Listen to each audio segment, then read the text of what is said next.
Oh my god, this is one tough boss, one tough dungeon. But I finally found a team, and this is very similar to the team that I made a couple of months ago with the Ice Golem, the team that I keep raving about. It uses the power of two very amazing epic champions, and of course, a very overpowered Marius. What this team is all about, let's find out. Hey guys, SMZ here, we're back playing Raid Shadow Legends, and guys, this is one overtuned dungeon. This is just crazy. Kurosa is the name of this mythical champion. It's so hard. She is such a crazy champion. Her first form is still manageable, but the second form is just bonkers. And the team that she has with her, are you kidding me? Volcanos? I don't understand this. And they've changed certain things as well, which makes no sense. Yeah, they saw everybody's cheesing stuff through Marius and Notes, so they've decreased the max HP cap to now 5% sneakily. Why? Are the drop rates a little bit better? Probably not. You're still gonna get a 5-star rare glyph. So I actually, it's very difficult. I'm actually not very sure that you should be farming this dungeon very actively as we were when Odin was the boss or when Queen of Hearts was the boss, because this is just crazy. It would make sense maybe to run stage 25 or stage 20 because they are a bit easier. But nevertheless, I have come up with a team. It is not a 100% team, but it has a very high success rate.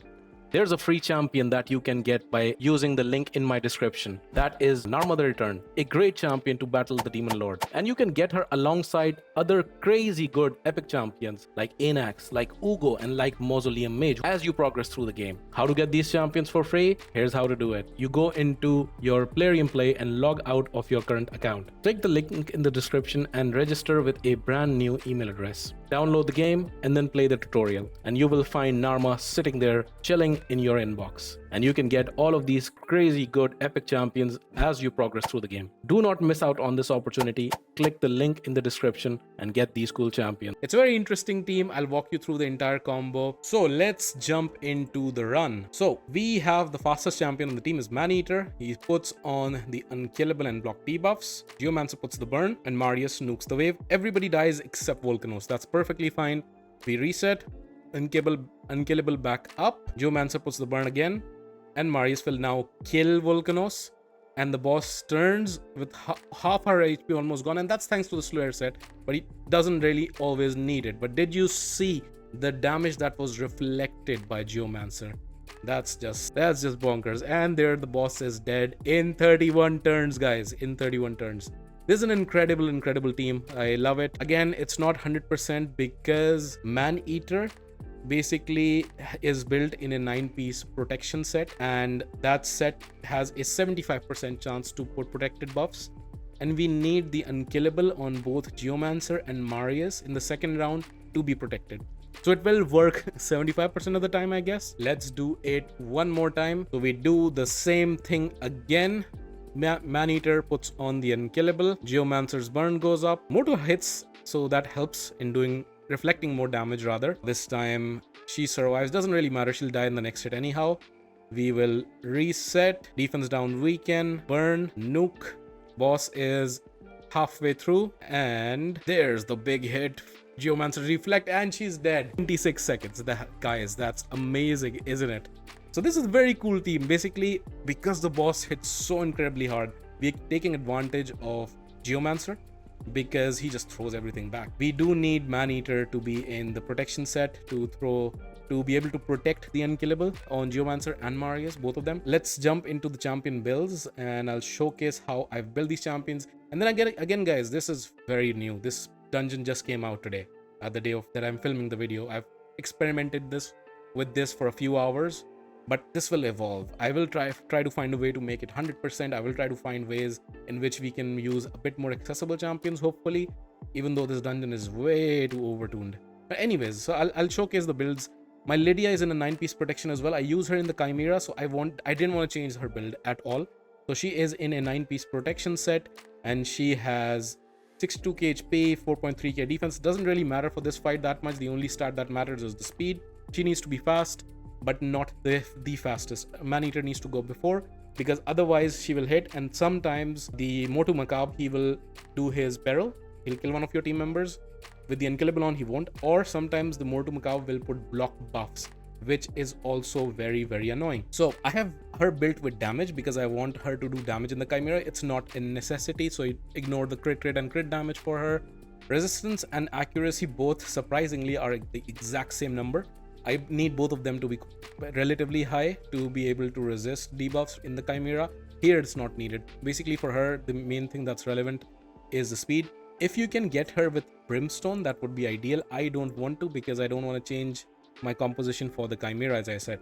So the relic she wears is the Gilded Dragonstone, again for the Chimera. Doesn't really need any particular relic. I have Cruelty on her because she's a high blessing champion for me, and Cruelty just helps with the Chimera boss fight. And then these are the masteries that I have, with War Master as the tier 6. Marius is built in 9-piece Slayer, which helps tremendously, which also allows you to do these fast times because of that extra Slayer proc. In my opinion, it's the best build. I've done a video testing out different Marius builds, and the test showed that clearly in PvE, this is the build to go. In the arena, yes, so there's an argument to be made for Stone Skin and Lethal, but for PvE, this is just the standout build. So 9-piece Slayer, the total stats are 6.7k defense, 356 on the crit damage, 292 speed, and 350 accuracy. He is wearing Cat's Gaze, that's why he hits so hard on the A1 as well. And then 6-star Crushing, and then Helm Smasher, the tier 6, and these are the masteries. I actually changed him from the support to the defense tree because I wanted to take advantage of this Retribution counterattack, which hits hard with his A1 on the Chimera, as well as in basically in all the bosses where he is bound to take a hit. So I've been playing around with Marius's kit, his gear set pretty often recently. I had not been doing that for a while, but it's been working quite well. Then we have the reset champion, Kaimar. Kaimar is a champion that you unfortunately have to bring. You can work with, so the other champion, the reset champion that will work is Yumiko. You cannot make Renegade work here because Man-Eater's Unkillable is on a 5-turn cooldown and Renegade just won't do the job. So unfortunately, you do need Kaimar. And Kaimar, the only stat that matters is his speed. He should be the slowest champion on your team. Otherwise, none of the stats matter for Kaimar. You can see he's in random build. He's my second Kaimar that I pulled. The first Kaimar is built for damage and everything. This is the second Kaimar who's built just to go be a slow resetter. No relics, Brimstone. So if you have a higher tier Brimstone on him, on your Kaimar, that will help you out tremendously. Because if you think about it, if during the fight, he starts off with the reset skill. So he's not hitting, right? Once he's done with the reset skill, only then the only champion remaining is the boss. So when he does place the Brimstone, then the Brimstone goes on the boss, right? Otherwise, there's always a chance in these fights where he will target one of the ads and they will grip the Brimstone, and that's kind of useless. So in this case, it's nice that he can place the Brimstone on the boss. I only have a 2-star blessing on him, that's why it's not as effective. But if you have a higher blessing, then that can be very nice. No masteries again, he is my throwaway Kaimar. That's why. Geomancer, very critical. To be honest, the only thing that matters for Geomancer is his accuracy needs to be high and his speed needs to be high. He needs to be the second or third fastest champion on your team. He should go after Man-Eater, and then he can either go before Lydia, or actually before Lydia is a bit better. Mine goes after Lydia, because in case Lydia triggers Mortu's counterattack, for example, then we throw back that peril hit to the boss as well. So in order to make this a little bit better, I should up his speed more than Lydia. So the speed matters and the accuracy matters. Otherwise, none of the stats matter for Geomancer. I have him in a reflex set because that helps me in other areas of the game. He can go back to his burn very quickly. No relic on him. Cruelty on the 6-star for me. War Master on the tier 6. Finally, the most important champion of this composition is Man-Eater. I will be pushing to get a higher tier blessing on him, hopefully. So this is, as you can see, random pieces that I ran out of silver, by the way, in testing all of this. So that's why this is not all rolled up. But the only thing that matters on Man-Eater is that he needs to be the fastest champion on your team.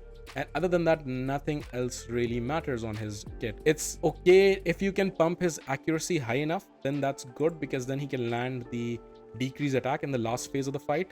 But to be honest, it's not really needed. Unfortunately, he's an epic champion, so you can't put Brimstone on him. I have him on Cruelty, but to be honest, there can be a better blessing. So, Valkyrin's Grasp. This relic then came out. It's visually bugged, by the way. I've put out a video on this, but in this particular fight, it's actually useful. It doesn't do a lot of damage. It reflects very little damage. Nothing compared to Geo's Reflect, but every little bit helps. That's why I have given him Valkyrin's Grasp relic, which reflects some of the damage absorbed by Unkillable. Remember that the damage only starts counting when he's already, or any champion in the team is down to 0 health, right? Only then is the excess damage reflected back, which is why this is not that fun. And finally, the masteries War Master on him as well. So guys, that's the team. Again, day 1, so these teams might change significantly. Let me know if you'll be building out these teams, and if you can think of more iterations to this team to make it 100%, that would be great. Thank you very much for watching till the end. If you liked the video, please leave a like and subscribe to the channel. It helps me out tremendously as a small creator. Thank you once again, and see you next time.